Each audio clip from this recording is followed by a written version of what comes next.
really started first with graffiti and making my own ink and markers because really to get the effect that I wanted, to get the right tools for what I wanted to do on the street. Since I'm making my own, it's very cheap, very free, you know. At the time it was really free. And eventually it became popular, the style and the name became kind of known.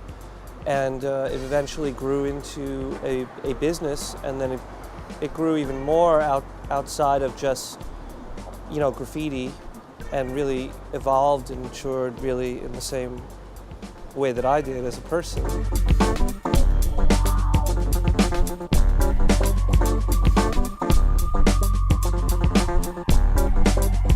When you're spray painting, if you had drips, it meant that you didn't know what you were doing, that you lacked skill.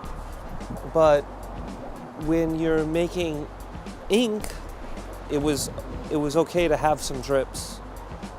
And what I did was I always liked that style with just tags and markers, but since I made my own ink and it was free, I could have a lot of drips, and this in itself was a style.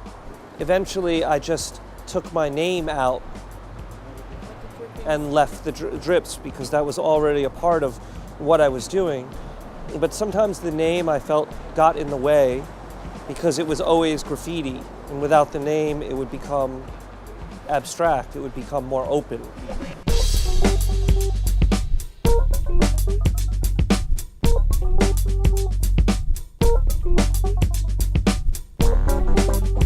I grew up like with hip hop. I grew up in the 80s, but I'm not confined to hip hop, nor is graffiti.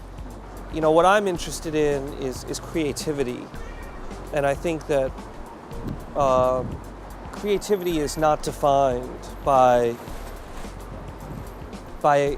it's not singular, you know, it's not defined by one thing. It's not, okay, it must be this, and you know, if you do graffiti, you have to have spin on your head or something, and this is a really bad misconception.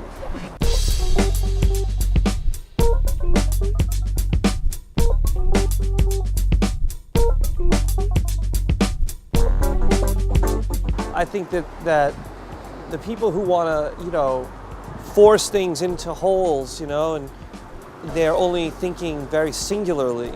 And I want to think of things more broadly, you know, and more, you know, invite creative ideas from everywhere, not just from hip hop. I mean, that's ridiculous.